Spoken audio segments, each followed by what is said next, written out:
When shall we three meet again, in thunder, lightning, or in rain?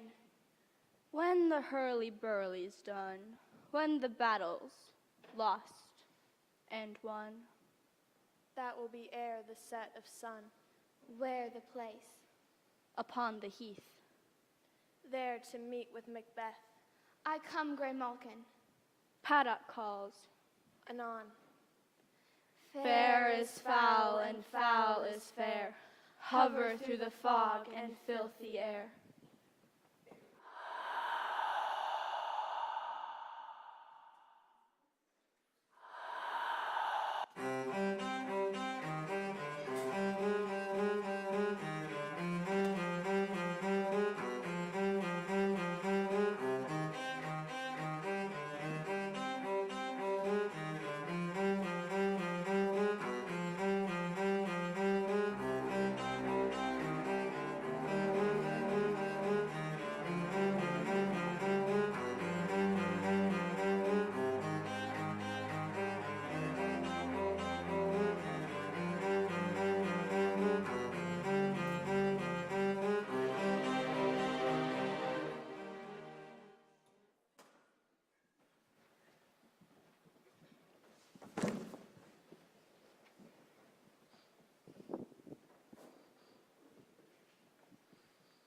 What bloody man is this? He can report, as seemeth by his plight, of the revolt, the newest state.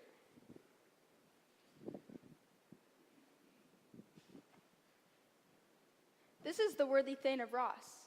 Hail, brave friend. Say to the king the knowledge of the broil, as thou didst leave it. Doubtful it stood, as two spent swimmers that do cling together and do choke their art. The merciless MacDonald, worthy to be a rebel, fought Macbeth. But brave Macbeth, well he deserves that name, ne'er shook hands, nor bade farewell to him, till he enseemly from the knave's side chops, and fixed his head upon our battlements. O valiant cousin, worthy gentlemen, dismayed not this our captains, Macbeth and Banquo? Yes, as sparrows, eagles, or the hare the lion, and I have this good news from Fife, great king, where the Norwegian banners flout the sky, and do fan our people cold. Norway himself, with terrible numbers, assisted by that most disloyal traitor, the Thane of Cawdor, began a dismal conflict, till that Bellona's bridegroom, lapped in proof, confronted him with self-comparisons. Point against point, rebellious arm against arm, curbing his lavish spirit, and to conclude, the victory fell on us. Great happiness. That now, Sweno, the Norway's king, craves composition, nor would we deign him burial of his men till he dispersed at St. Colum's Inch $10,000 to our general use.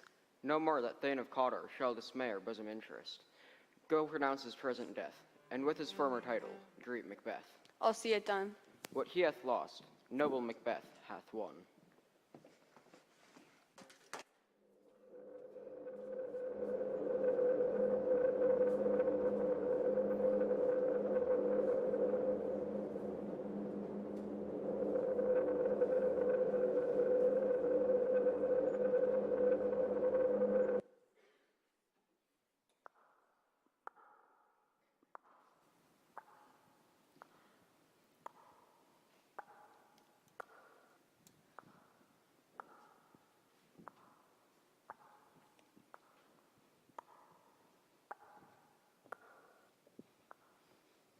Where hast thou been, sister? Killing swine. Sister, where thou? A sailor's wife had chestnuts in his lap, and munched and munched and munched.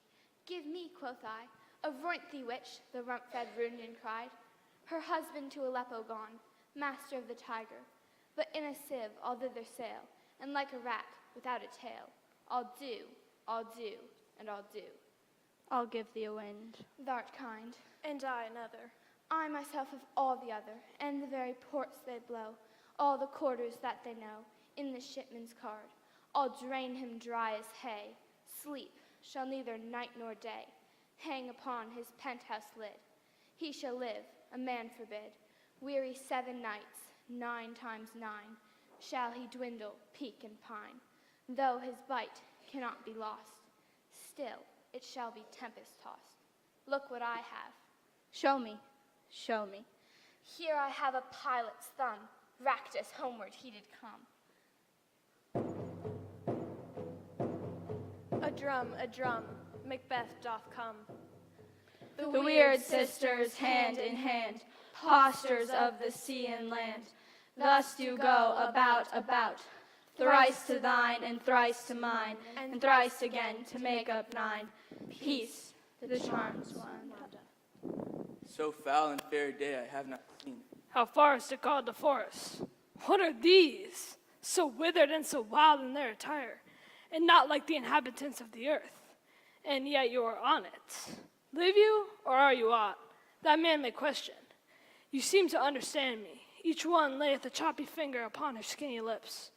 You should be women, and yet your beards forbid me to interpret that you are so. Speak if you can. What are you? All hail Macbeth, hail to thee, Thane of Glamis.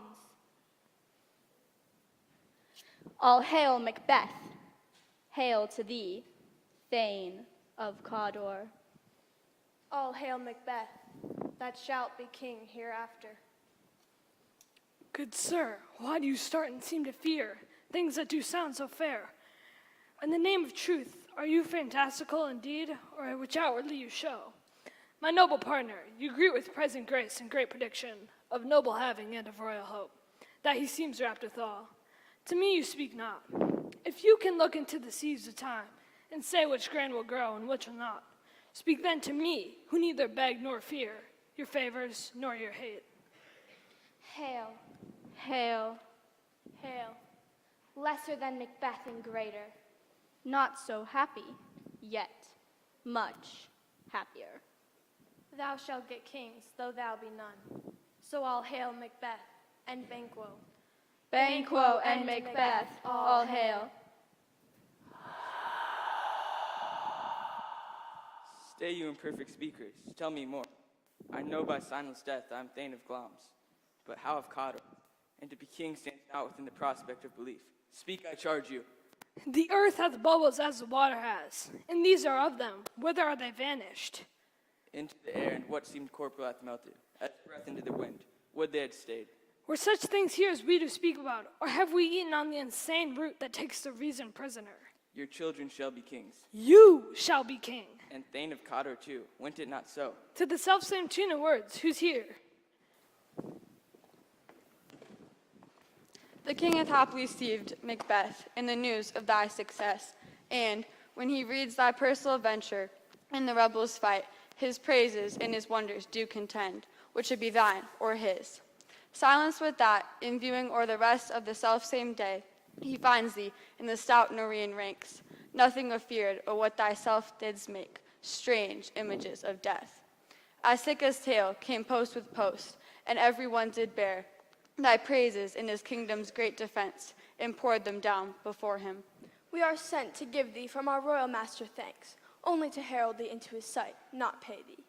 And for an earnest of thy greater honor, he bade me from him call thee Thane of Cawdor, in which addition, hail, most worthy Thane, for it is thine. The Thane of Cawdor lives. Why do you dress me in borrowed robes? Who was the Thane lives yet, but under heavy judgment bears that life, which he deserves to lose. Whether he was combined with those of Norway, or did line the rebel with hidden help and vantage, or that with both he labored in his country's wrack, I know not. But treason's capital, confessed and proved, have overthrown him. Glamis and Thane of Cawdor, the greatest is behind. Thanks for your pains. Do not hope your children shall be kings, when those that gave the Thane of Cawdor to me promised no less to them. That trusted home might yet enkindle you into the crown. Besides the Thane of Cawdor, but 'tis strange, and oftentimes to win us to our arms, the instruments of darkness and honest truths to deceive us in deepest consequence. Cousins, a word I pray you. This supernatural cannot be ill, cannot be good. If ill, why hath he given me the earnest of success? Commencing in the truth, I am Thane of Cawdor. If good, why do I do that suggestion whose horrid image doth unfix my hair, and make my seated heart knock at my ribs, against the use of nature? Present fears are less than horrible imaginings, and nothing is but what is not. Look how our partner's wrapped. If chance will have me king, why chance will crown me without my stir? New honors come upon him, like garments cleaved not into their mold, but with the aid of use. Come what come may, time and the hour runs the roughest day. Worthy Macbeth, we stay upon your leisure. Give me your favor. My dull brain was wrought with things forgot. Kind gentlemen, your pains are registered where every day I turn the leaf to read them. Let us to the king. Think upon what hath chanced, and at more time than interim having waited. Let us speak our free hearts to each other. Very gladly. Till then enough. Come, friends.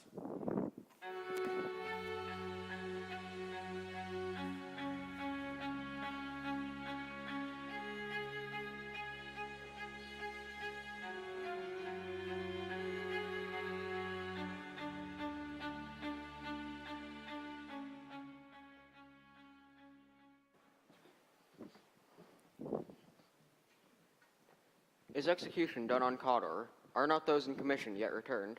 My liege, they are not yet come back.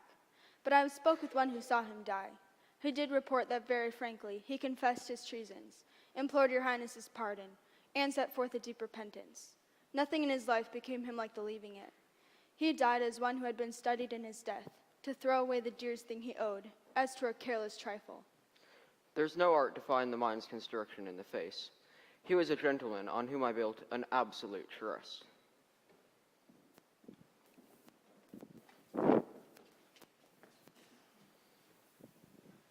O worthiest cousin, the sin of my ingratitude, even now, was heavy on me.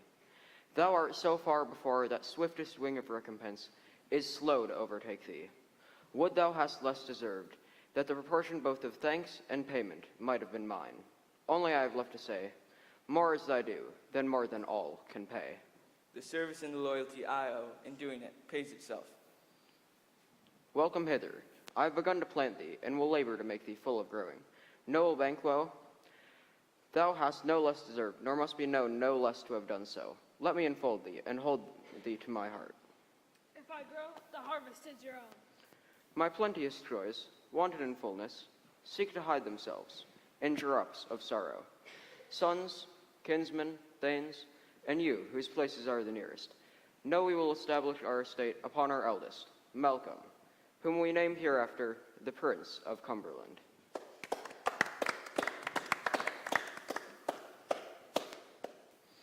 Which honor must not unaccompanied invest him only, but signs of nobleness, like stars, shall shine on all deservers, from hence to Inverness, and bind us further to you. The rest is labor which is not used for yourself. I'll be myself the harbinger, and make joyful the hearing of my wife with your approach. So humbly take my leave. My worthy Cawdor. The Prince of Cumberland, that is a step, on which I must fall down or else o'erleap. For in my way it lies. Stars, hide your fires. Let not light see my black and deep desires. True, worthy Banquo, he is full so valiant, and in his commendations I am fed. It is a banquet to me, let's after him, whose care has gone before to bid us welcome. It is a peerless kinsman.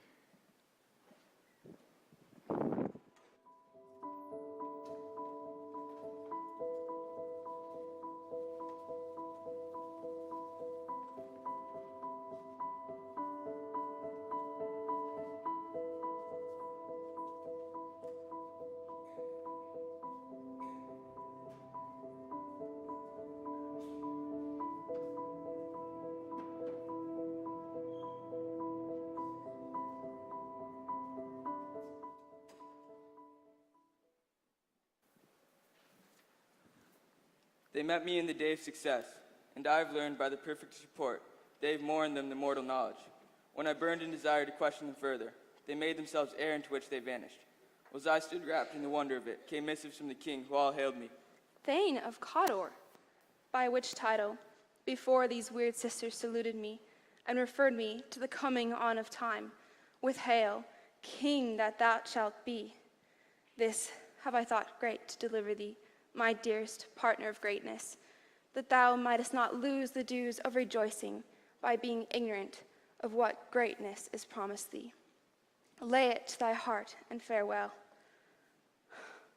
Glamis thou art, and Cawdor, and shalt be what thou art promised. Yet do I fear thy nature. It is too full of the milk of human kindness to catch the nearest way. Thou wouldest be great, are not without ambition, but without the illness should attend it. What thou wouldest highly, that wouldst thou holily, would not play falsely, and yet would strongly win. Thou'st have great gloms, that which cries, thus thou must do if thou have it, and that which rather thou dost fear to do, than wishest be undone. Hie thee hither, that I may pour my spirits in thine ear, and chastise with the valor of my tongue all that impedes thee from the golden round, which fate and metaphysical aid doth seem to have crowned thee withal. What is your tidings? The king comes here tonight. Thou art mad to say it. Is not thy master with him, who, were it so, would have informed for preparation? So please you, it is true. Our Thane is coming. One of my fellows had the speed of him, who, almost dead for breath, would scarcely more than would make up his message. Give him tending. He brings great news. The raven himself is hoarse, that croaks the fatal entrance of Duncan under my battlements. Come, you spirits that tend on mortal thoughts, unsex me here, and fill me from the crown to the toe, top full of direst cruelty. Make thick my blood, and stop up the access and passage to remorse, that no compunctious visitings of nature shake my fell purpose, nor keep peace between the effect and it.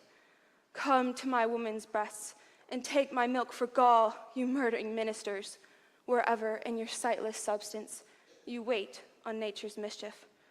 Come, thick night, and pall thee in the dunnest smoke of hell, that my keen knife see not the wound it makes, nor heaven peep through the blanket of the dark to cry, hold, hold.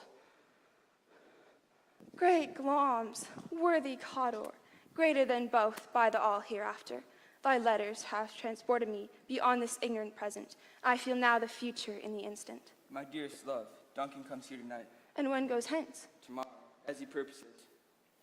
Oh, never shall the sun that morrow see. Your face, my Thane, is as a book where men may read strange matters. To beguile the time, look like the time, be welcome in your eye, your hand, your tongue. Look like the flower, but be the serpent under it. He that is coming must be provided for, and you shall put this night's great business into my dispatch, which shall to all our nights and days to come give solely sovereign sway and masterdom. We will speak further. Only look up clear. To alter favor ever is to fear. Leave all the rest to me.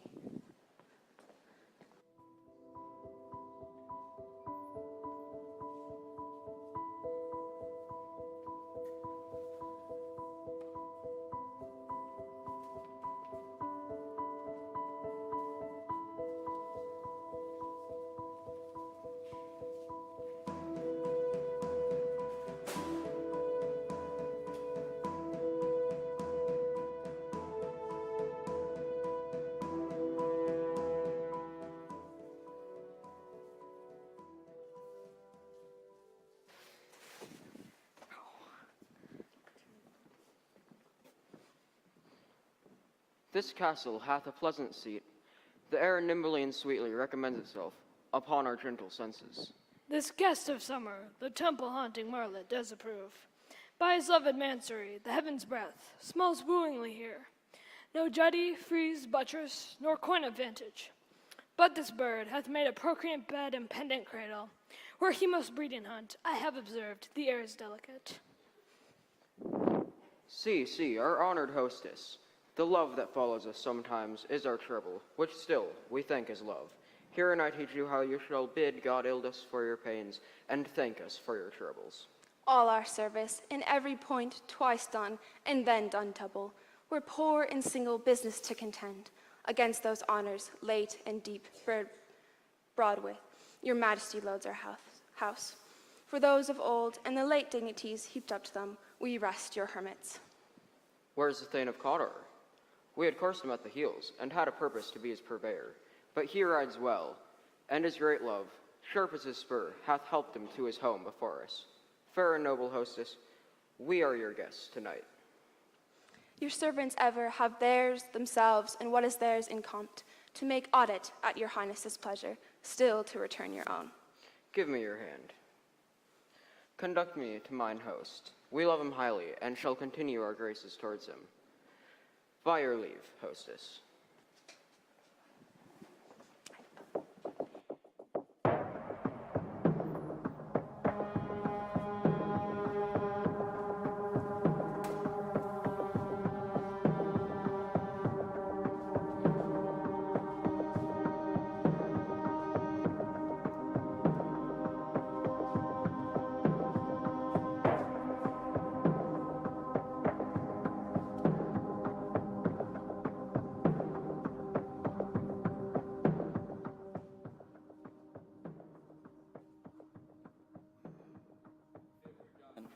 When 'tis done, then farewell, it were done quickly. Blow might be the be-all and the end-all here. But here upon this bank and shoal of time, we jump the life to come. He's here in double trust. First, as I'm his kinsman and his steward, strong both against the deed. Then, as his host, who should against the murderer shut the door, not bear the knife myself. How now, what news? He is almost supped. Why have you left the chamber? Hath he asked for me? Know you not he has? We will proceed no further in this business. He hath honored me of late. Was the hope drunk wherein you dressed yourself? Has it slept since, and wakes it now to look so green and pale at what it did so freely? For such a time I account thy love. Art thou afeard to be the same in thine own act and valor as thou art in desire? Wouldst thou have that which thou esteemest the ornament of life, and live a coward in thine own esteem, letting I dare not wait upon I would, like the poor cat in the adage? Prithee, peace. I dare do all that may become a man. Who dares do more is none. What beast was it then that made you break this enterprise to me? When you durst do it, then you were a man, and to be much more than you were, you would be so much more the man. Nor time nor place did then adhere, and yet you would make both. If we should fail, We fail? But screw your courage to the sticking place, and we'll not fail. While Duncan is asleep, whereto the rather shall his day's hard journey soundly invite him.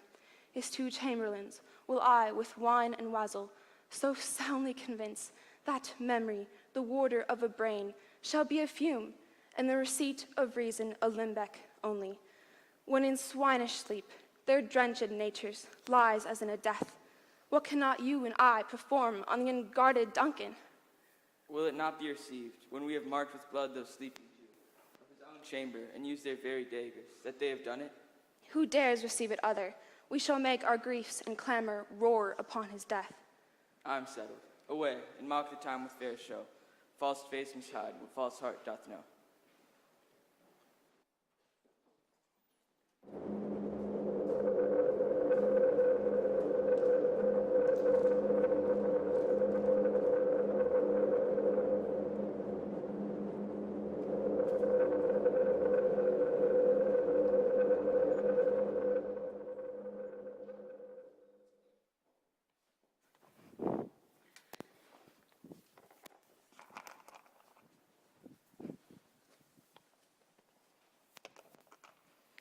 The moon is down.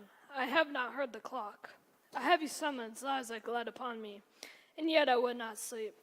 Merciful powers restrain me in my cursed thoughts, that nature gives way in repose. Give me my sword. Who's there? A friend. What, sir? Not yet at rest? The king's abed. He hath been an unusual pleasure, and sent forth great largesse to your offices. This diamond he greets your wife withal, in the name of the most kind hostess, and shut up in measureless content. I dreamt last night of the three weird sisters. To you they have shown some truth. I think not of them. Yet, when we can entreat an hour to serve, we would spend it in some words upon this business, if you would grant the time. At your kindest leisure. Good repose the while. Thanks, sir. The like to you.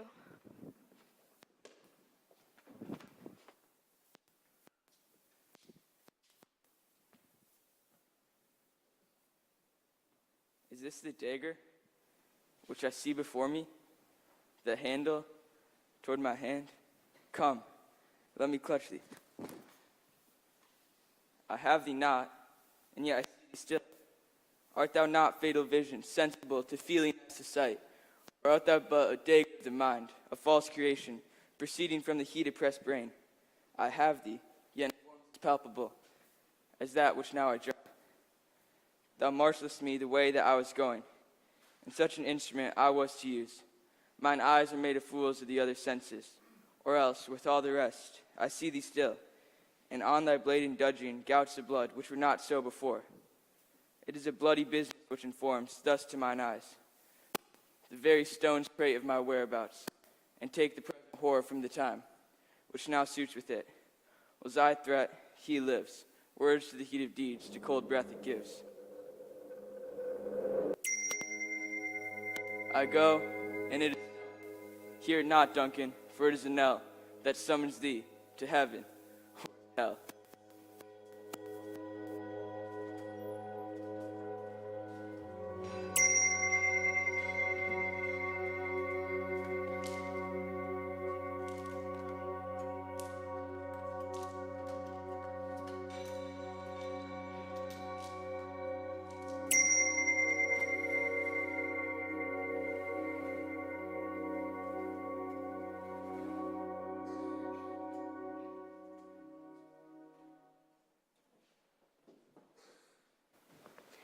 That which hath made them drunk hath made me bold.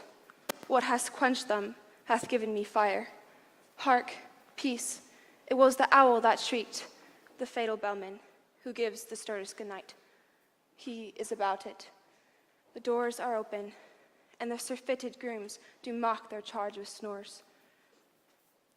Who's there? What ho? Alack, I'm afraid they've awaked, and 'tis not done.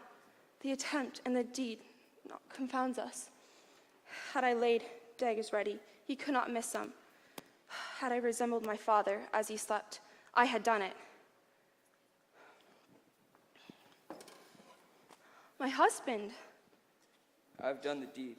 Didst thou not hear the noise? I heard the owls shriek and the crickets cry. Did not you speak? Hark, who lies in the second chamber? Malcolm. This is a sorry sight. A foolish thought to say a sorry sight. One did laugh and sleep, and one cried, murder, that they did wake each other. But they did not say their prayers, and addressed them again to sleep. There are two lodged together. One cried, God bless us, and amen the other, as they had seen me with these hangman's hands. Listening in their fear, I could not say, amen, when they did say, God bless us. Consider it not so deeply. But wherefore could I not pronounce amen? I had most need of a blessing, but amen stuck in my throat. These deeds must not be thought after these ways, so it will make us mad. Methought I heard a voice cry, sleep no more, Macbeth doth murder sleep. Who was it that thus cried? Why, worthy thane, you do unbend your noble strength to think so brain sickly of things? Go get some water and wash this filthy witness from your hand. Why did you bring the daggers from the place? They must lie there. Go, carry, and smear the sleeping grooms with blood. I'll go no more. I'm afraid to think what I've done. Infirm of purpose, give me the daggers. The sleeping and the dead are but as pictures. If ye do bleed, I'll gild the faces of the grooms with all, for it must seem their guilt. Whence is that knock? How is it with me when every noise appalls me? What hands are here? Ha, they pluck out mine eyes. Will all great Neptune's ocean wash the blood clean from my hands? The multitudinous season in carnadine, making the green one red. My hands are of your color, yet I shame to wear a heart so white. I hear knocking at the south entry. Retire we to our chamber. A little water clears us of this deed.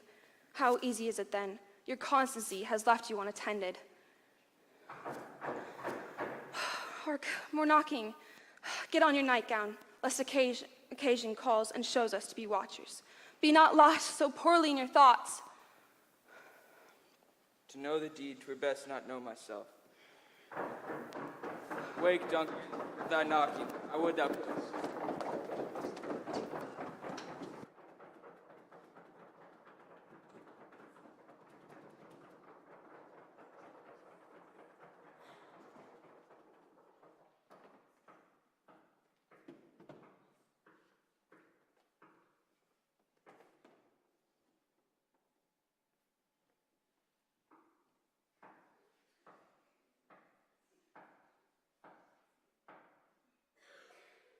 There's a knocking indeed. If a man were porter of Hellgate, he should have old turning the key. Knock, knock, knock. Who's there in the name of Beelzebub? Faith, here's a farmer who hanged himself on the expectation of plenty. Come in time. Have napkins enough about you. Here you'll sweat for it. Knock, knock, knock. Who's there? Faith, here's an equivocator who could swear in both the scales against either scale, who committed treason enough for God's sake, yet could not equivocate to heaven. Oh, come in, equivocator. Knock, knock, knock. Who's there? Faith, here's an English tailor come hither for stealing out of a French hose. Come in, tailor. Here you may roast your goose.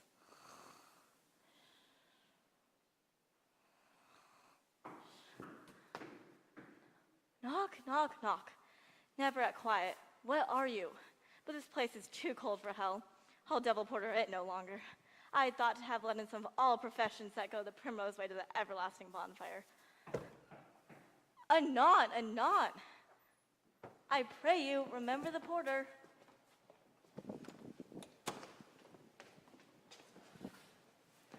Was it so late, friend, ere you went to bed, that you do lie so late? Faith, ma'am, we are crossing till the second cock. And drink, ma'am, is a great provoker of three things. What three things does drink especially provoke? Mary, ma'am, nose painting, sleep, and urine. Lechery, ma'am, it provokes and unprovokes. It provokes the desire, but takes away the performance. Therefore, much drink may be said to be an equivocator with lechery. It makes him and mars him, sets him on and takes him off, persuades him and disheartens him. In conclusion, equivocates him in his sleep, and, giving him the lie, leaves him. I believe drink gave thee the lie last night. That it did, ma'am, in the very throat upon me. Yet I requited him for his lie, and I think, being too strong for him, though he took up my legs sometimes, yet I made a shift to cast him. Is thy master stirring? Our knocking has awakened him. Here he comes. Good morrow, noble sir. Good morrow, both. Is thy king stirring with thee, Thane? Not yet. He did command me call timely upon him. I have almost slipped the hour. I'll bring you to him. I know this is a joyful trouble to you, but yet 'tis one. The labor we delight in physics pain. This is the door. I'll make so bold to call, for 'tis my limited service. Goes the king hence today? He does. He did appoint so. The night has been unruly. Where we lay, our chimneys were blown down, and, as they say, lamentings heard I the air, strange screams of death and prophesying, with accents terrible, of dire combustion and confused events, new hatched to the woeful time. The obscure bird clamored the livelong night. Some say the earth was feverish and did shake. 'Twas a rough night.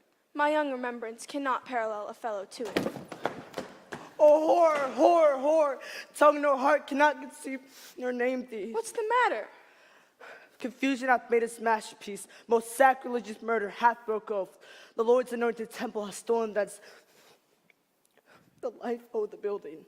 What is it you say to life? Mean you his majesty? Approach the chamber and destroy the sight. A new Gorgon, do not bid me speak. Speak and then see yourself.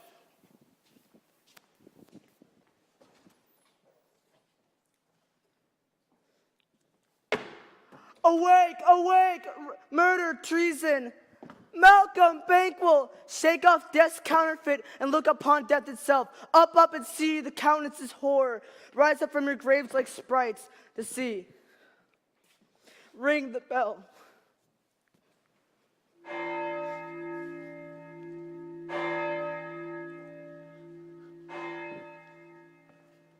What's the business that such a idiot trumpet calls to parley the sleepers of the house? Speak, speak. Oh, gentle lady, 'tis not for you what I have to speak. A repetition in a woman's ear would make murder as it fell.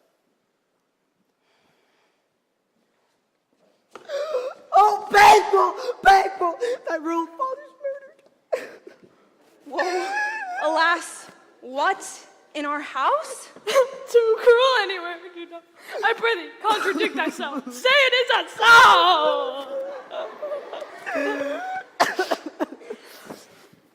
Had it but died an hour before this chance, thy blessed. For from it there's nothing serious in mortality. All is but toys. Renown and grace is dead. The wine of life is drawn, and the mere leaves is left the vault to brag of. What is amiss? You do not know it. The spring, the head, the fountain of your blood is stopped. The very source of it stopped. Thy royal father's been murdered. Oh, by whom? Those of his chamber, as it seemed, had done it. Their hands and faces were all badged with blood. So were their daggers, which unwiped we found under their pillows. They stared and were distracted. No man's life was to be trusted with them. Oh, yet I do repent of my fury, that I did kill them. What should he be? Oh, help me hence. Oh, Oh, look to the lady. Why do I hold my tongue? Thou most may claim this argument for hours. What should be said here?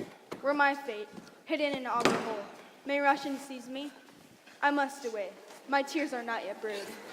Look to the lady, and when we have our naked frailties hid, that suffer and exposure, let us meet, and question this most bloody piece of work. Fears and scruples shake us, and in the hand of God I stand. Against the undivulged pretense I fight, of treasonous malice! And so do I. So all! What will I do? I'll not consort with them. To show an unfelt sorrow is an office which the false man does easy. I'll to England. Where I am, there's daggers in men's smiles. The near in blood, the nearer bloody.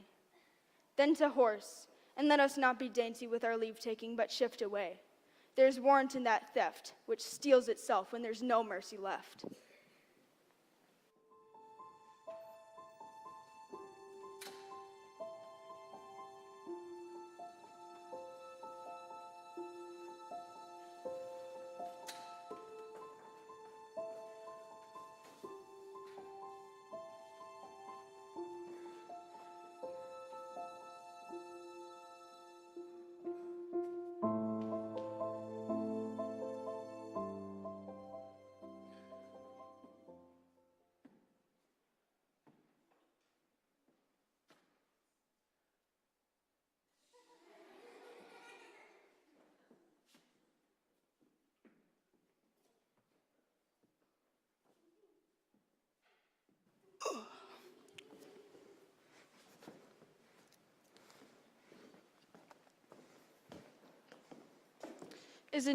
How goes the world, sir, now? Why see you not?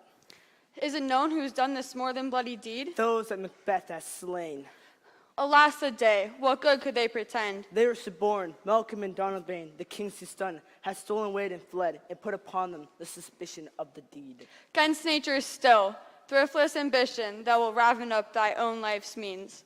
Then 'tis most like the sovereignty will fall upon Macbeth. He was already named and gone to Scone to be invested. Where is Duncan's body? Carried to Comakill, the sacred storehouse predecessor, the garden of their bones. Will you to Scone? No, cousin, out to Fife. Well, I will thither. Will me see it well and good. Adieu, lest our old roads be easier than our new.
Thou hast it all now.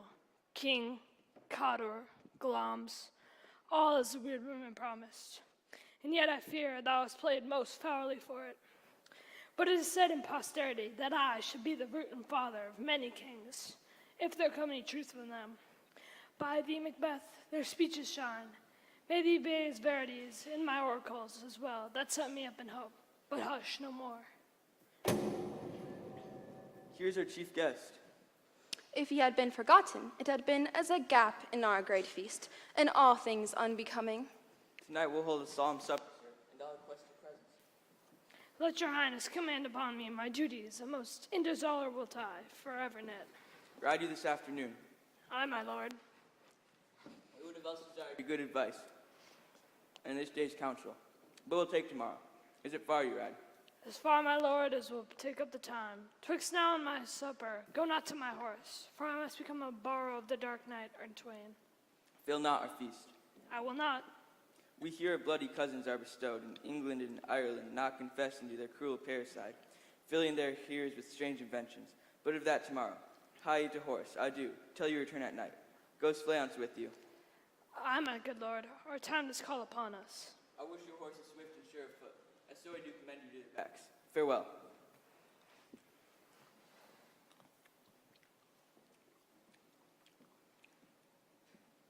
Let every man be master of his time till 7 at night, to make society the sweeter. Well then, we will keep ourselves till supper time alone. Well then, God be with you.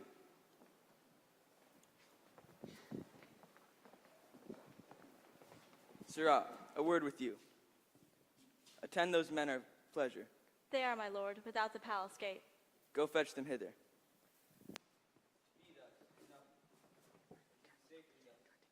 Banquo, stick deep and in his royalty of nature. Range out which will be feared.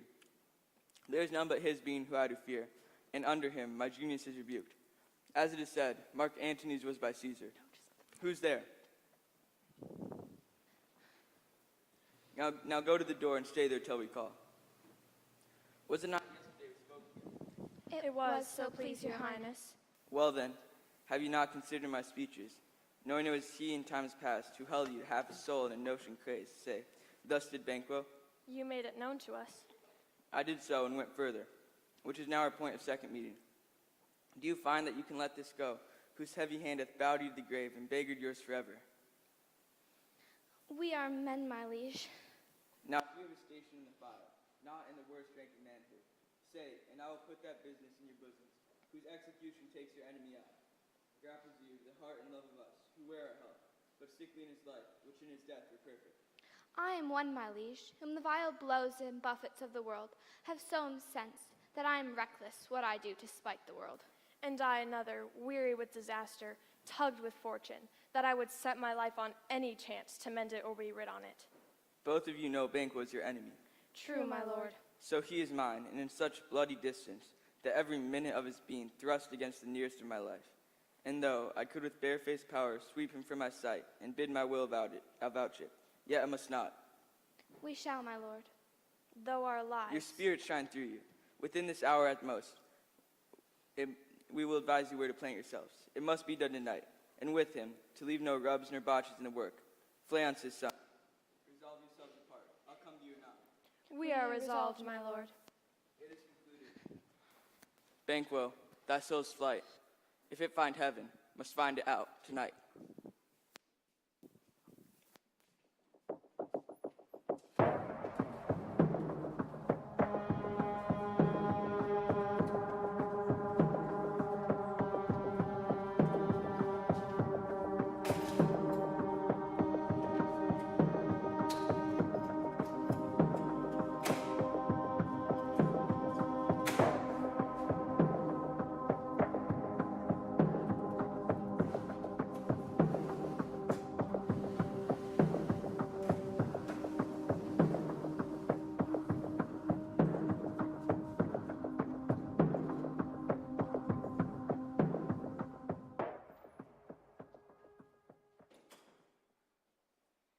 Gone from court. Aye, madame, but returns again tonight. Say to the king I would attend his leisure for a few words. Madame, I will. Naught had, all spent, where a desire is got without content. 'Tis safer to be that which we destroy than by destruction dwell in doubtful joy.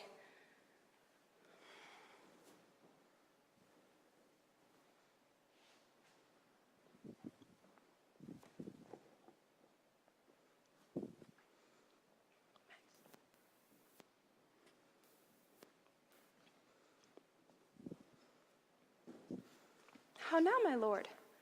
Why do you keep alone?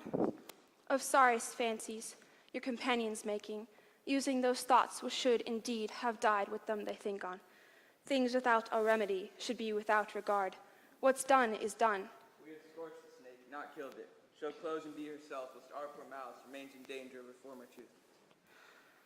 Come on, gentle my lord, sleek o'er your rugged looks, and be bright and jovial among our guests tonight. So shall I love, and so pray be you, and make our faces visitors to your hearts, disguising what they are. You must leave this. So full of scorpions is my mind, dear wife. Thou knowest that Banquo and his fleance lives. But in them nature's copy is not to turn. There is comfort yet, there is saleable. Ere the bat hath flown his cloistered flight, there shall be done a deed of dreadful note. What's to be done? Be innocent of Nosteer's chuck, till thou applaud the deed. Thou marvelest at my words, but hold them still. Things bad begun make strong themselves by ill. So prithee, go with me.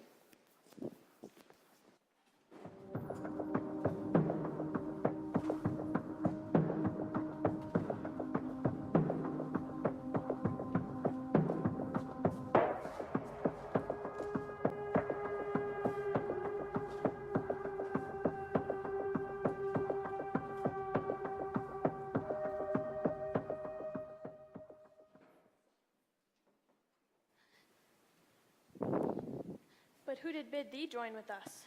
Macbeth. He needs not our mistrust, since he delivers our offices and tells us what to do for the direction just. Then stand with us. The west yet glimmers with some streaks of day, and spurs the lated traveler apace to gain the timely end, and near approaches the subject of our watch. Hark! I hear horses. Give us a light there, ho! Then 'tis he, the rest that are within the note of expectation already are in the court. His horses go about. Almost a mile, but he usually does. So all men do. From hence to the palace gate, make it their walk. A light, a light! 'Tis he. It will rain tonight. Let it come down. Fly, good fleance, fly!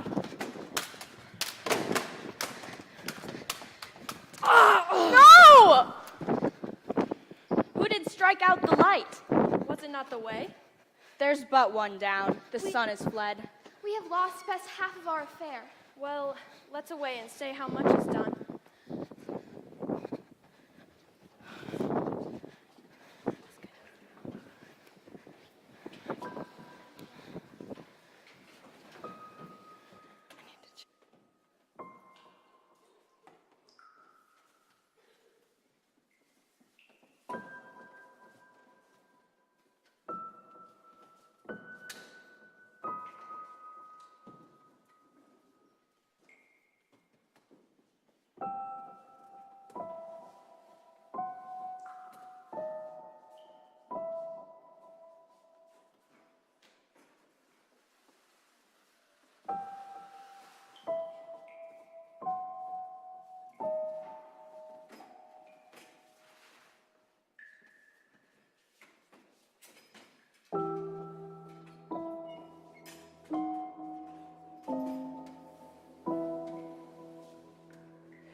You know your own degrees. Sit down.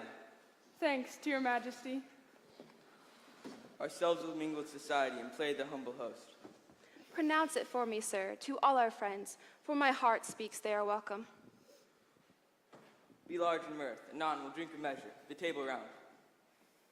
There's blood upon thy face. 'Tis Banquo's then. 'Tis better thee without than he within. Is he dispatched? My lord, his throat is cut. That I did for him. Thou art the best of the cutthroats. Most royal sir, Flance escaped. Then comes my fit again. I'd else been perfect, but Banquo's safe. Ah, my good lord, safe in a ditch he bides, with 20 trenched gashes on his head, the least a death to nature. Thanks for that. There the grown serpent lies. Get thee down. Tomorrow we'll hear ourselves again.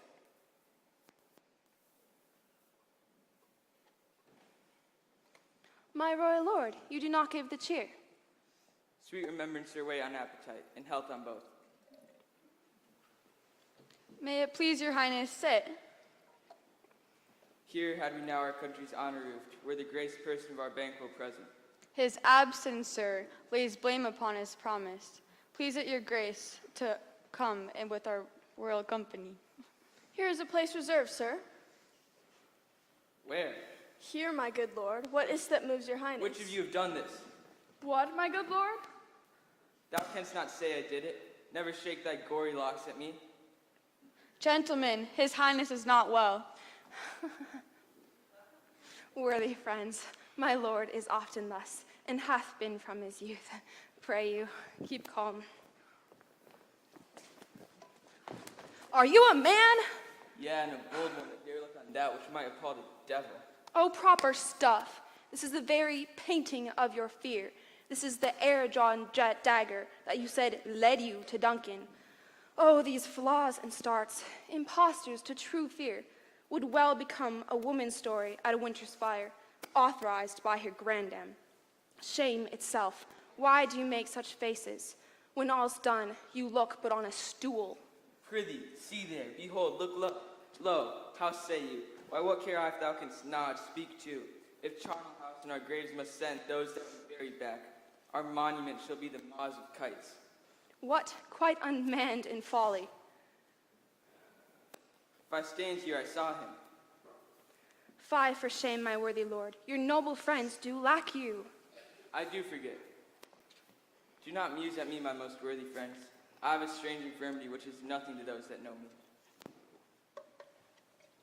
Come, give me some wine, fill full.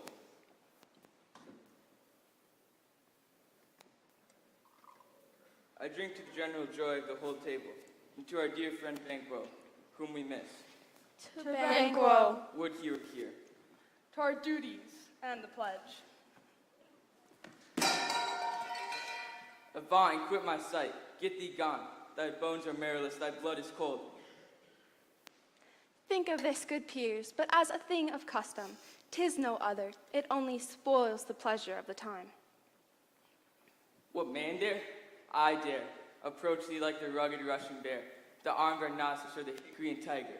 Take any shape but that, and firm my nerves would never tremble. Hence, horrible shadow, unreal mockery, hence!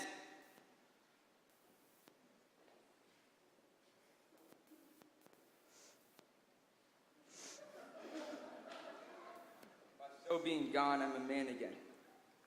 Pray you, sit still. You have displaced the mirth, broke the good meeting with most admired disorder. How can you behold such sights and keep the natural ruby of your cheeks when mine is blanched with fear? What sights, my lord? I pray you, speak not. He grows worse and worse. Questions enrage him. At once, good night. Stand not upon the order of your going, but go at once.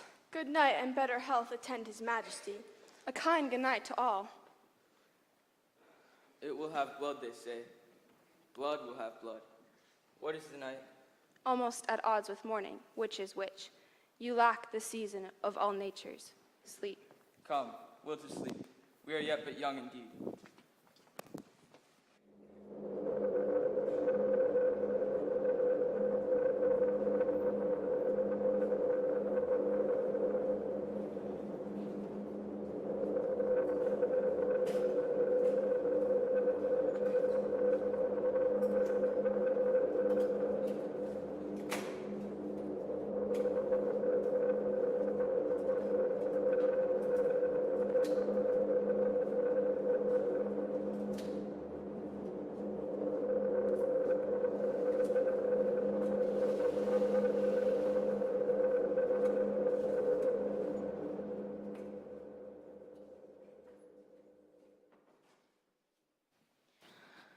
Why, how now, Hecate? You look angrily. Have I not reason? Beldams as you are, saucy and overbold, how did you dare to trade and traffic with Macbeth in riddles and affairs of death?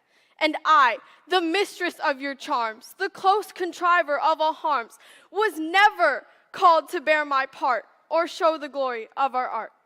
By magic sleights shall raise such artificial sprites, and by the strength of their illusion shall draw him on to his confusion.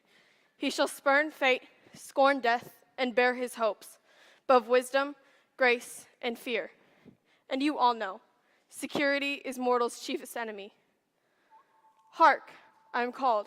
My little spirit sea sits in a foggy cloud and stays for me.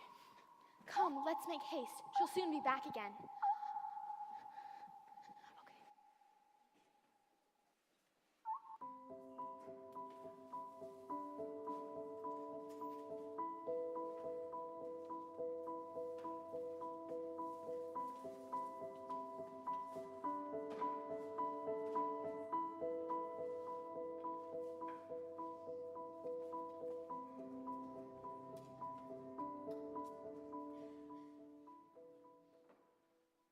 My former speeches have but hit your thoughts, which can interpret further. Only I say, things have been strangely born.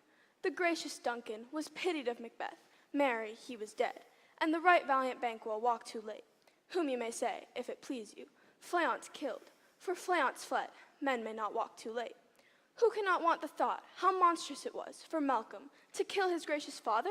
Damned fact, how it did grieve Macbeth, did he not straight. In pious rage the two delinquents tear, that were the slaves of drink and the thralls of sleep. Was not that nobly done? Aye, and wisely too, for 'twould have angered any heart alive to hear the men deny it. So that I say, things have been strangely born.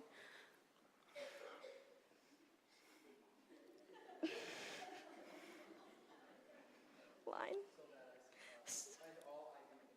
And I do think that had he Duncan's sons under his key, as, an it please heaven, he shall not, they should find what 'twere to kill a father, so should Fleance. But peace, for from broad words, and 'cause he failed his presence at the tyrant's feast, I hear Macduff lives in disgrace. Sir, can you tell where he bestows himself? The son of Duncan, from whom this tyrant holds his due of birth, lives in the English court, and is received of the most pious Edward, with such grace, that the malevolence of fortune nothing takes from his high respect. Thither Macduff is gone to pray the holy king upon his aid, to wake Northumberland and warlike Seward, that, by the help of these, with him above to ratify their work, we may again give to our tables meat, sleep to our nights, free from our feasts and banquets bloody knives, do faithful homage, and receive free honors, all which we pine for now. And this report has so exasperated the king that he prepares for some attempt at war. Sent he to Macduff? He did, and with an absolute, "Sir, not I." The cloudy messenger turned me his back and hummed, as who should say, "You'll rue the time that clogs me with this answer." And that well might advise him to a caution, to hold what distance his wisdom can provide. Some holy angel fly to the court of England, and unfold his message ere he come, that some swift blessing may soon return to this our suffering country under a hand accursed. I'll send my prayers with him.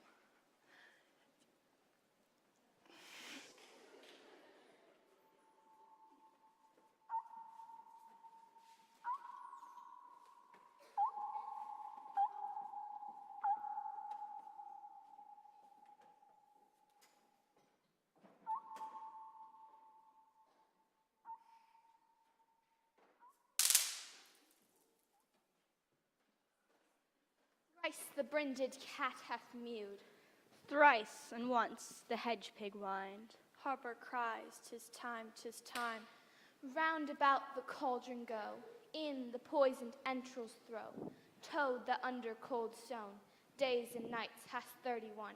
Sweltered venom sleeping got, boil thou first in the charmed pot. Double, Double, double, double, Double, double, double, double, toil double, and trouble, double, fire, double, burn, double, and double, cauldron, double, bubble. double. Flay of a fenny snake, in the cauldron, Cauldron, boil bubble, and bake. double, double, Eye of fire, newt, burn. and toe of frog, wool of Cauldron, bat, bubble, and tongue toil of and dog, trouble, adder's double, fork, double, and fire, blindworm's burn. sting, Cauldron, lizard's double, leg, and double, howlet's double, wing, double, for a double, charm fire, of burn. powerful trouble, like a hell broth, boil, and bubble.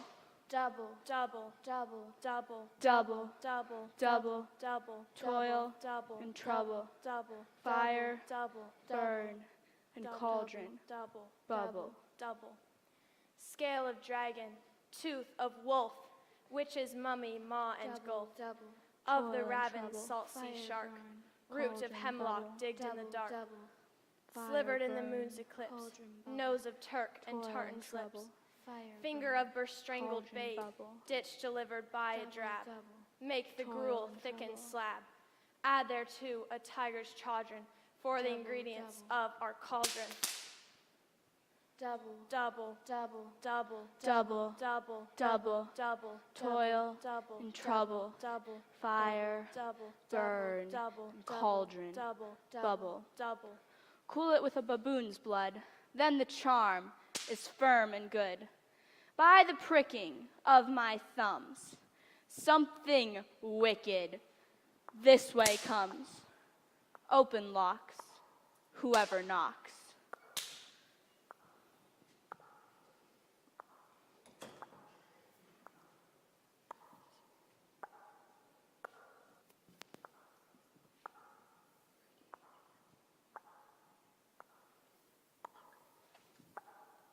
How now, you secret black and midnight hag?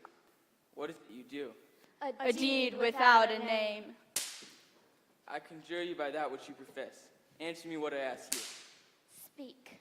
Demand. Will answer. Say if thou hast rather hear it from our mouths or from our masters. Call him, let me see him. Poor in sow's blood that hath eaten her nine pharaoh, grease and sweatin' from the murderer's gibbet throw into the flame. Come high or low, thyself and office deftly show. Tell me, thou unknown power. Macbeth, Macbeth, Macbeth, beware Macduff, beware the Thane of Fife, dismiss me, enough. Whate'er thou art, for thy good caution thanks. But one word more. He will not be commanded. Here's another more potent than the first. Macbeth, Macbeth, Macbeth, Had I 3 ears, I'd hear thee. be bloody, bold, and resolute. Laugh to scorn the power of man, for none of woman born shall harm Macbeth. Then live, Macduff. What need I fear of thee? But yet I'll make assurance double sure, and take a bond of fate. Thou shalt not live, that I may tell pale-hearted fear, sleep in spite of thunder. He knows thy thought.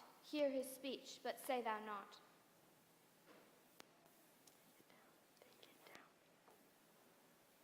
What is this that rises like the issue of a king, and wears upon his baby brow the round and top of sovereignty?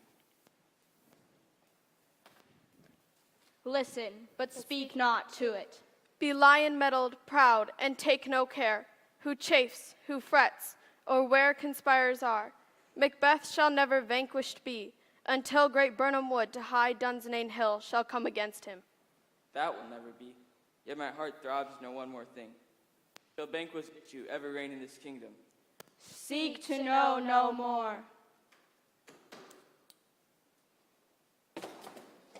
But why stands Macbeth thus amazedly?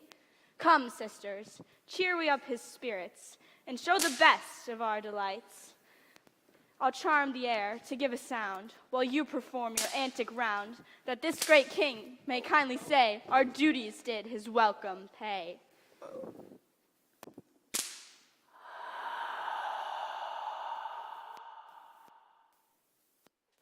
Whither are they vanished? Gone. Let this pernicious hour stand I accursed the calendar. Come in without there. Saw you the weird sisters. No, my lord. Came they not by you? No, indeed, my lord. I did hear the galloping of a horse. Who was it that came by? 'Tis 2 or 3, my lord, that bring you word Macduff is fled to England. Fled to England? Aye, my lord. Where are these gentlemen? Come, bring me where they are.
What had he done to make him fly the land?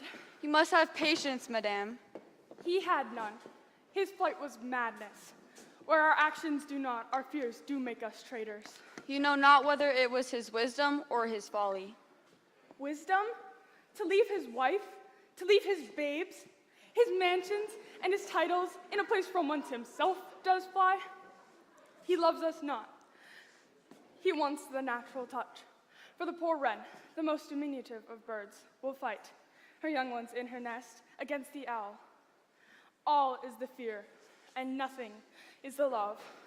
As little is the wisdom where the flight so runs against all reason. My dearest coz, I pray you school yourself. But for your husband, he is noble, wise, judicious, and best knows the fits of thy season. I dare not speak much further. But cruel are the times when we are traitors and do not know ourselves, when we hold rumor to what we fear, yet know not what we fear, but float upon a wild and violent sea, each way and move. I take my leave of you. Shall not be long, but I'll be here again. Things at the worst will cease or else climb upward to what they were before. My pretty cousin, blessing upon you. Fathered he is, and yet he's fatherless. I'm so much a fool, should I stay longer. It would be my disgrace and your discomfort. I take my leave at once.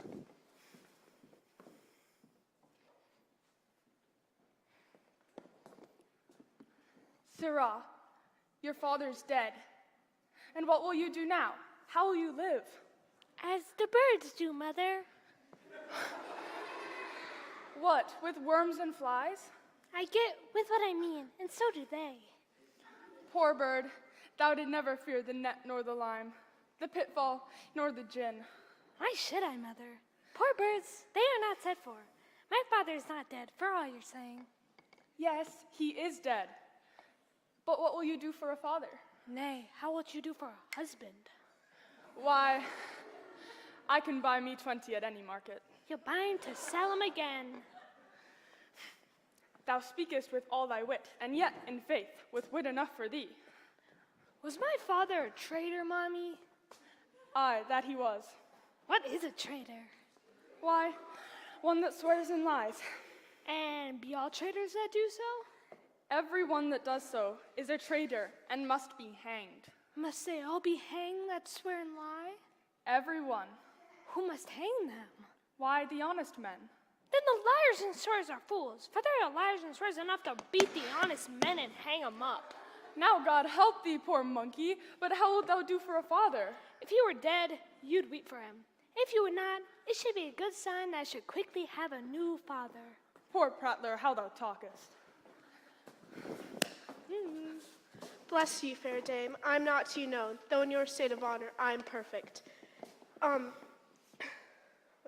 fine. I doubt some danger does approach you nearly, but if you will take a homely person's advice, be not found here, hence your little ones. And to frighten me thus, I think I am too savage. But to do you worse were fell cruelty. Heaven preserve you, I dare abide no longer. Whither shall I fly? I have done no harm, but I remember that I am in this earthly world, where to do harm is often laudable, to do good often accounted dangerous folly. Why then, alas, do I put up this womanly defense to say that I have done no harm? What are these faces? Where is your husband? I hope in no place so unsanctified, or such as thou may find him. He's a traitor. Elias, thou shame your villain! What, you egg? Young fry of treachery?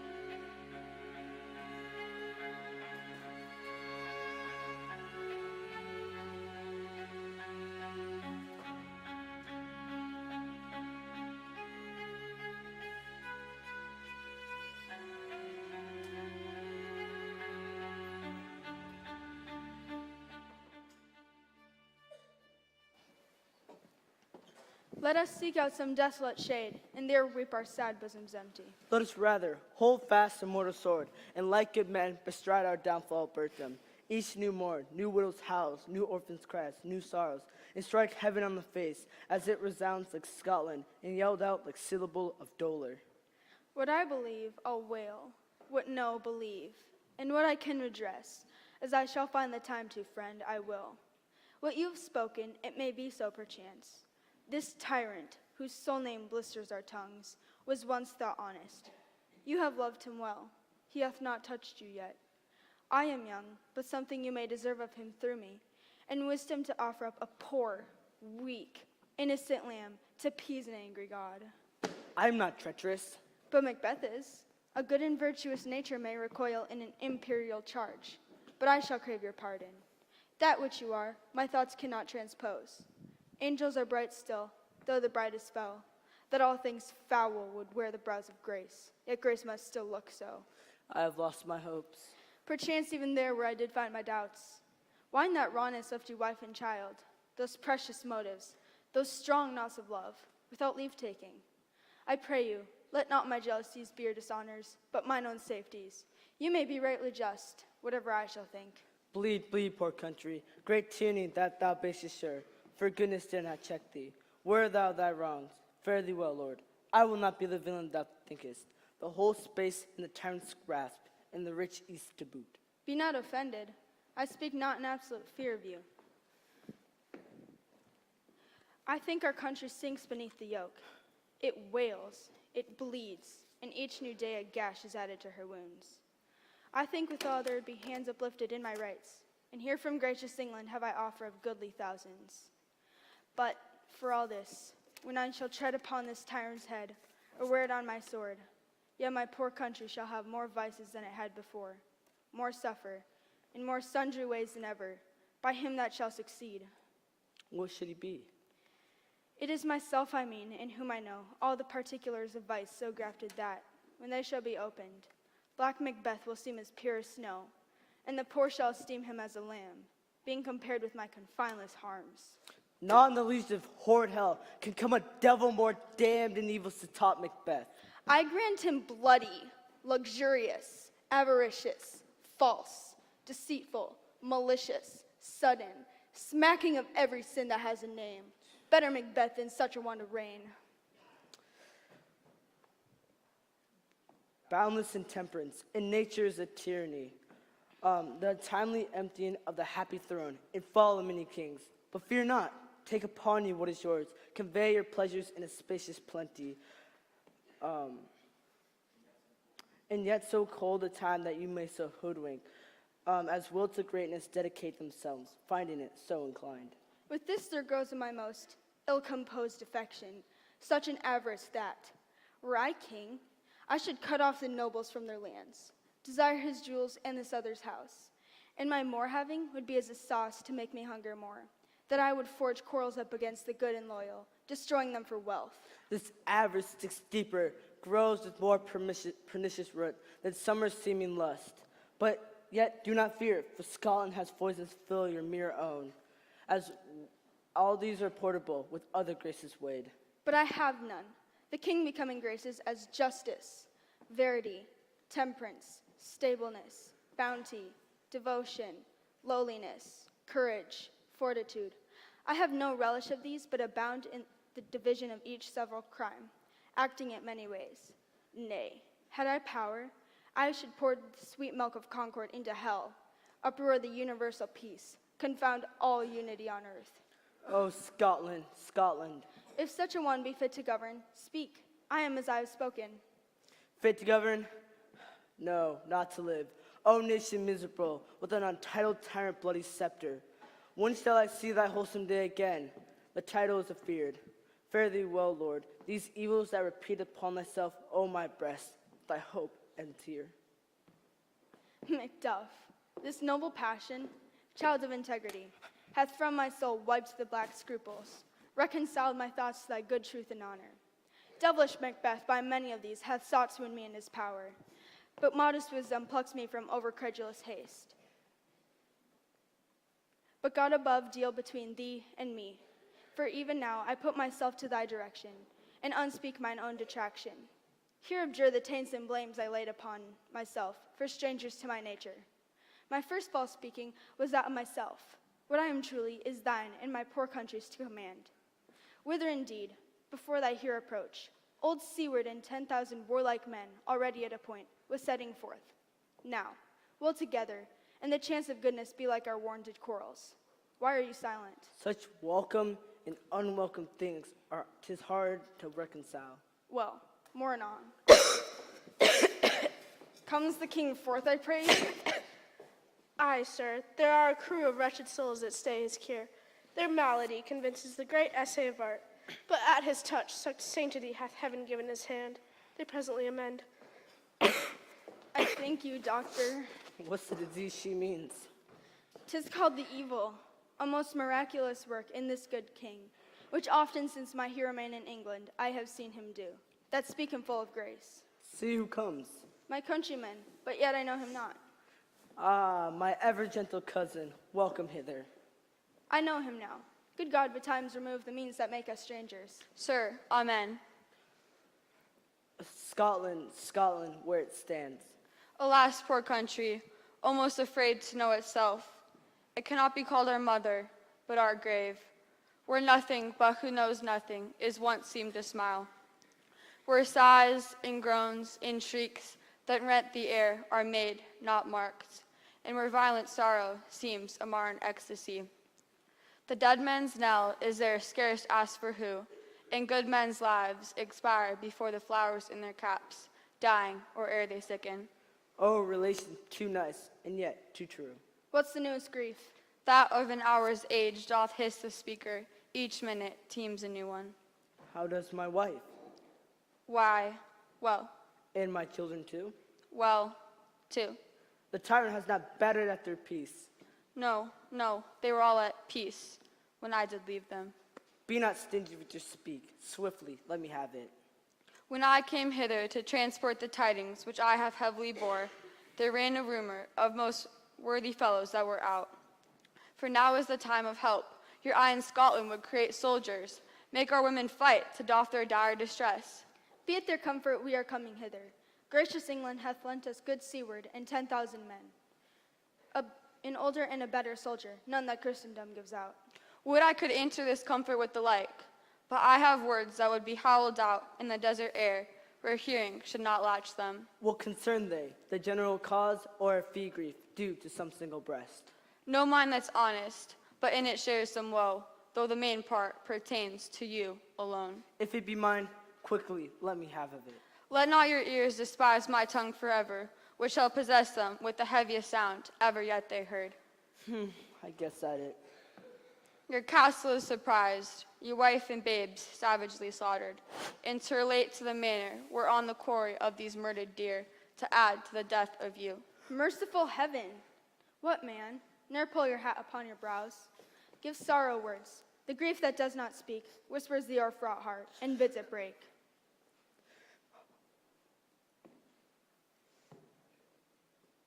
All my children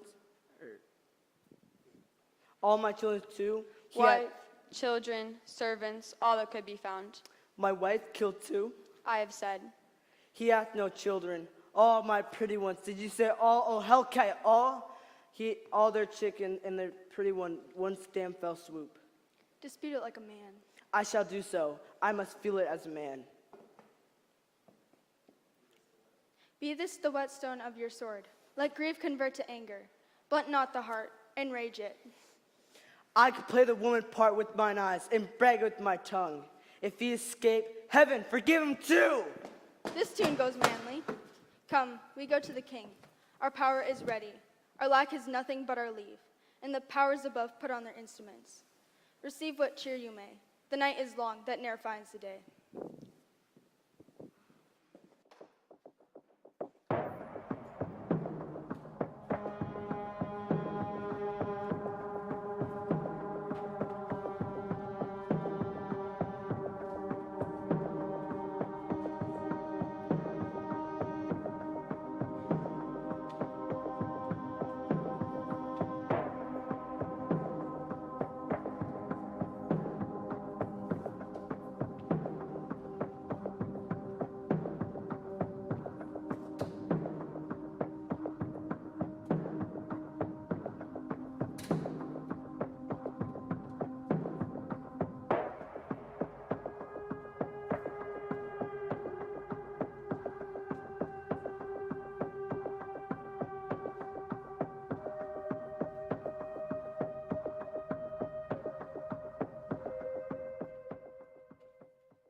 I have 2 nights' watch with you, but can perceive no truth in your report.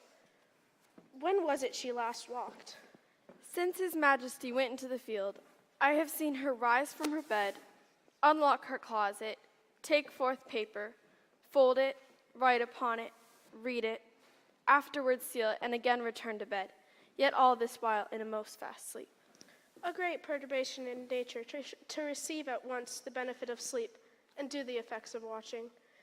In this slumberigation, besides her walking and other actual performances, what at any time have you heard her say? That, ma'am, which I will not report after her. You may to me, and 'tis most meet you should. Neither to you nor to anyone, having no witness to confirm my speech. Lo, you, here she comes. This is her very guise, and upon my life fast asleep. Observe her, stand close. You see, what, is that a light? Aye, it stood by her. She is light by her continually. 'Tis her command. You see her eyes are open? Yes, but their sense are shut. What is it she does now? Look how she rubs her hands. It is an accustomed action with her to seem thus washing her hands. I have known her continue in it a quarter of an hour. Yet here's a spot. Do you mark that? Out, damn spot, out, I say. 1, 2, why then, 'tis time to do it. Hell is murky. Fie, my lord, fie, a soldier and a feared. What need we fear who knows it, when none can call our power to account? Yet who would have thought the old man to have so much blood in him? Go to, you have known what you should not. She has said what she should not. I am sure of that. Heaven knows what she has known. The Thane of Fife had a wife. Where is she now? What, will these hands ne'er be clean? Here's the smell of blood still.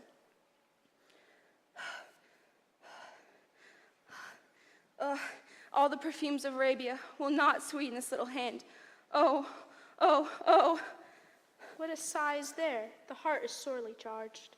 I would not have such a heart in my bosom for the dignity of the whole body. Well. Pray God it be, ma'am. Wash your hands. Put on your nightgown. Look not so pale. I tell you yet again, Banquo is buried. He cannot come out on his grave.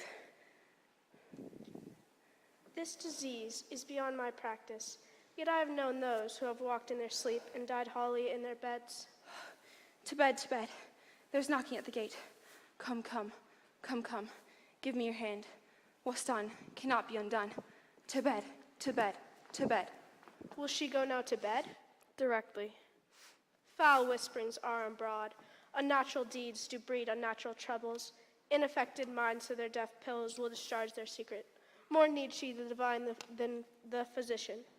I will set after what comes to her, and keep eyes upon her. And so good night. My mind she has made it, and amaze my sight. I think, but dare not speak. Good night, good doctor.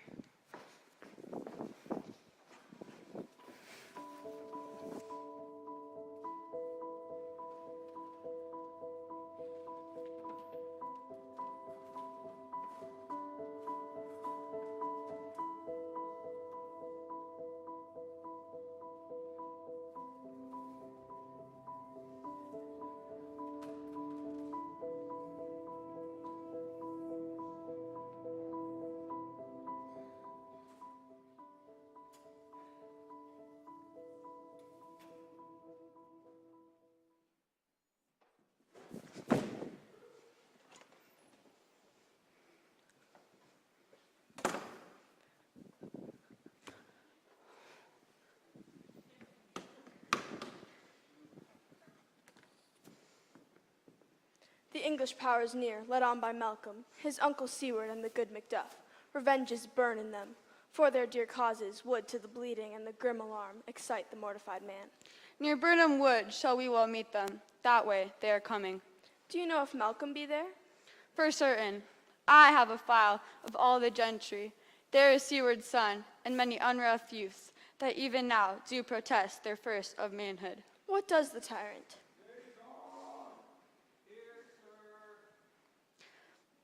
Great Dunsinane he strongly fortifies. Some say he's mad, others that do lesser hate him do call it valiant fury. But for certain he cannot buckle his dissembered cause within the belt of rule. Now does he feel his secret murderers sticking on his hands. Now minutely revolts upbraid his faith breach. Those he commands move only in command, nothing in love. Now does he feel his title hang loose about him, like a giant's robe on a dwarfish thief. Who then shall blame his pestered senses to recoil and to start, when all that is within him does condemn itself for being there? Then march we on, to give obedience where 'tis truly owed. Meet we the medicine o' the sickly wheel, and with him pour on our country's purge, each drop of us. Or so much as it needs to do the sovereign flower and drown the weeds, make we our march towards Burnham.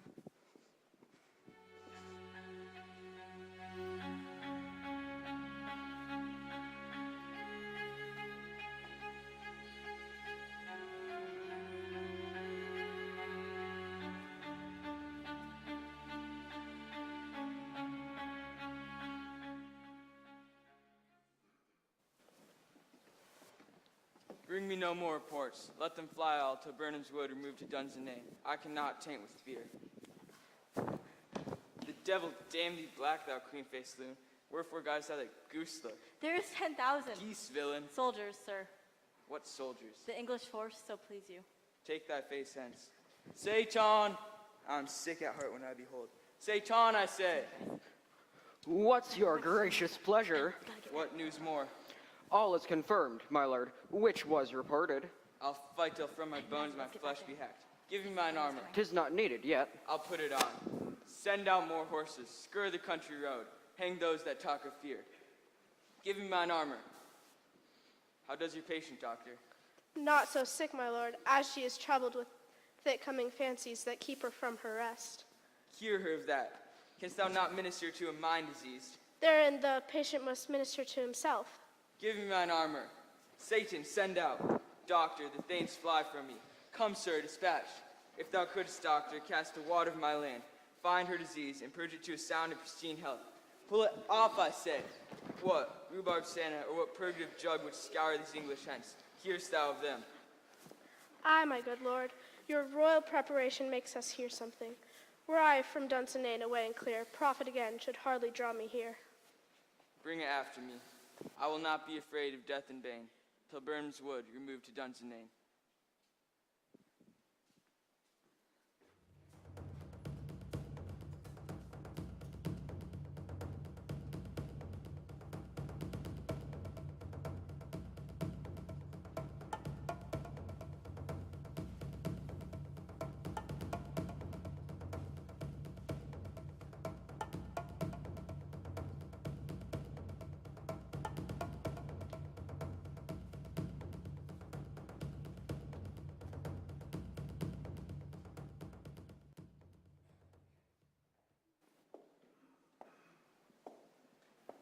Cousins, I hope the days are near at hand, that Chambers will be safe.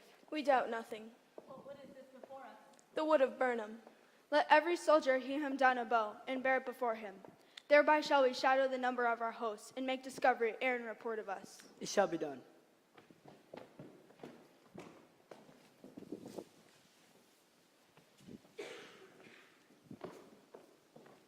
We learn no other but the confident tyrant keeps still in Dunsinane and will endure our setting down before it. 'Tis his main hope. For, where there is advantage to be given, both Morns have given him the revolt, and none serve with him but constrained things whose hearts are absent too. Let our just censures attend the true event, and put we on industrial soldiership. The time approaches that will, with due decision, make us know what we shall say we have and what we owe. Thought speculative, their unsure host relate, but certain issue strokes must arbitrate, through which advance the war.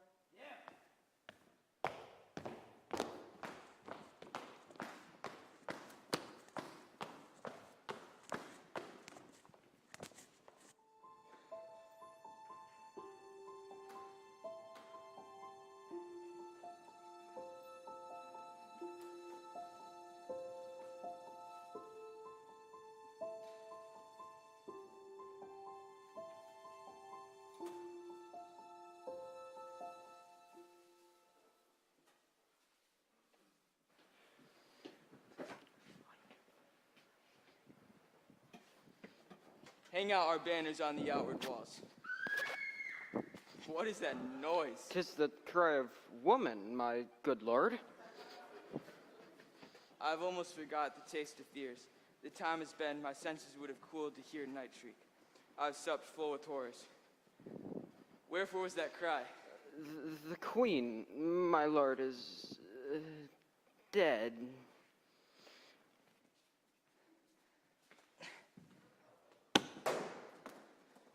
She should have died hereafter. There would have been a time for such a word. Tomorrow, and tomorrow, and tomorrow creeps in this petty pace from day to day, to the last syllable of recorded time, and all our yesterdays have lighted fools. The way to dusty death. Out, out, brief candle.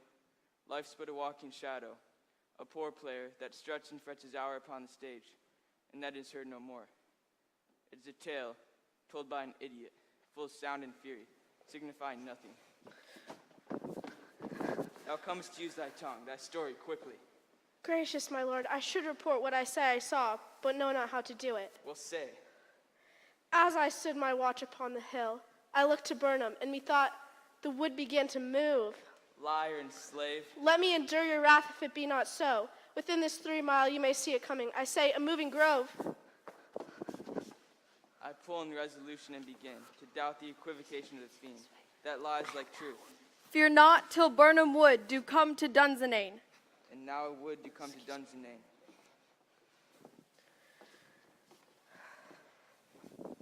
Arm, arm, and now, ring the alarm bell. Blow wind, come wreck. At least we'll die with harness on our back.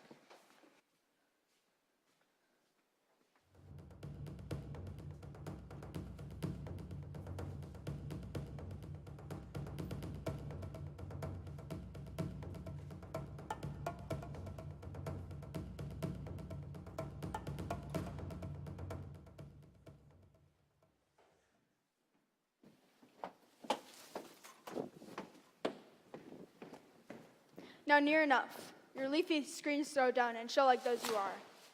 You, worthy uncle, shall with my cousin, your right noble son, lead our first battle. Worthy Macbeth, we shall take upon us what else remains to do, according to our order. Fare you well. Do we but find the tyrant's power tonight, let us be beaten, if we cannot. Make all our trumpets speak. Give them all breath. Those clamorous harbingers of blood and death!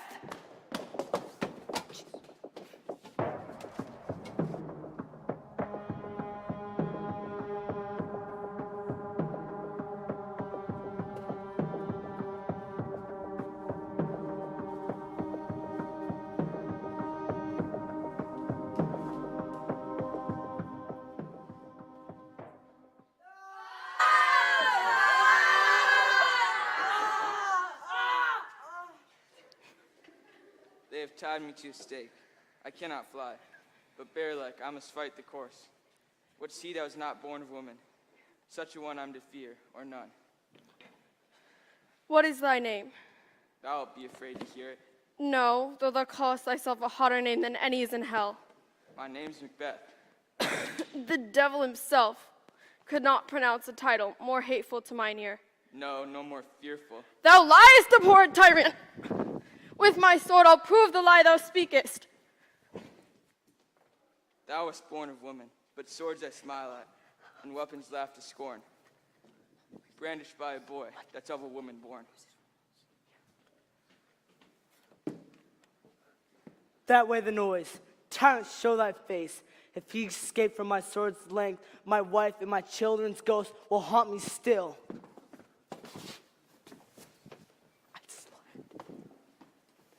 This way, my lord. The castle's gently rendered. The tyrant's people on both sides do fight. The noble thanes do bravely in the war. The day almost professes itself yours, and little is to do. We have met with foes that strike beside us. Enter, sir, the castle.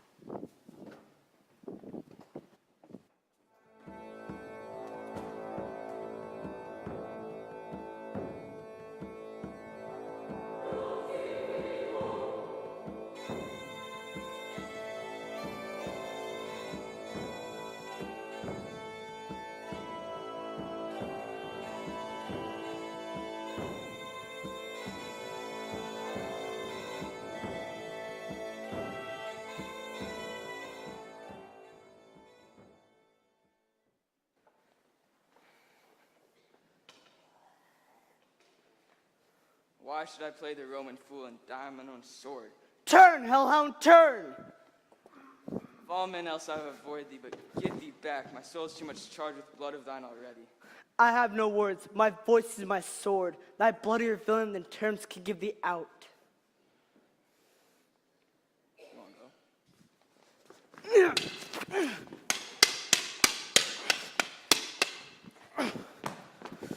Thou losest labor.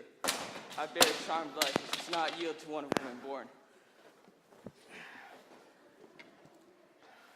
Despair thy charm. The angel whom you so dost serve, tell thee Macduff was untimely from his mother's womb, was untimely ripped. Accursed be the tongue that tells me so, and be these juggling fiends no more believe, that palter us with a double sense, and keep the word of promise to our ear. I'll not fight with thee. Then yield thee, coward, and live to be the show and gaze all the time, and have thee a rare monsters are, painted on a pole, and under it, here may you see the tyrant. I will not yield to kiss the ground before you Malcolm's feet, and be baited with the rabble's curse, though burning wood come to dungeon name, and thou opposed, being of no woman born. Yea, I will try the last. Before my body, I throw my warlike shield on. Be damned to Macduff.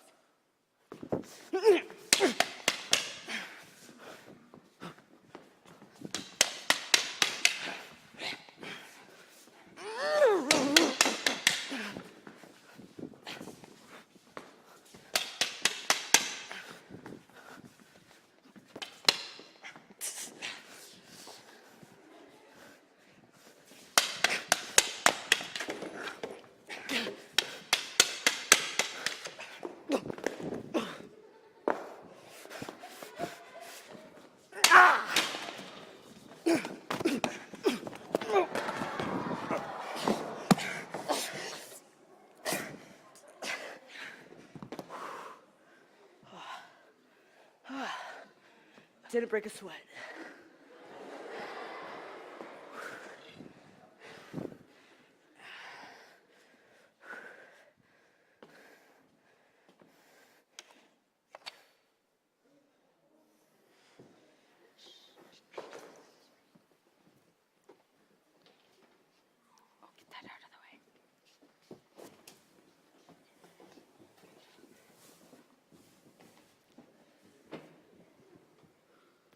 I would the friends we miss were safe arrived. Some must go off, and yet by these I see. So great a day as this is cheaply bought. Macduff is missing, and your noble son.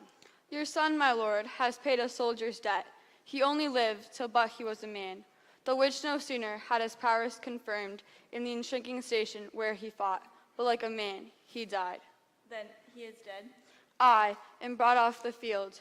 But your cause of sorrow must not be measured by his worth, for then it hath no end. Has he his hurts before?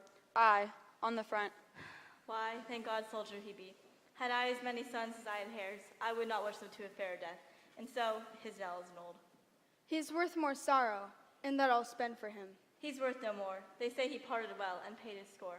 And so, God be with him. Here comes newer comfort. Hail, King! For so thy wrist stands, usurper's cursed head. That was me. My thanes and kinsmen, henceforth be earls, the first that ever Scotland in such an honor named. What's more to do, which should be planted newly with the time, as calling home our exiled friends abroad, who fled the snares of watchful tyranny, producing forth the cruel ministers of this dead butcher and his fiend-like queen. This and what needful else that calls upon us, by the grace of grace, we will perform in measure, time, and place. So thanks to all and thanks to each one, whom we invite to see us crowned at Scone. Hail, King of Scotland! Hail, King of Scotland! Hail, King of Scotland! Hail, King of Scotland! Hail, King of Scotland! Hail, King of Scotland! Hail, King of Scotland! Hail, King of Scotland. Hail, King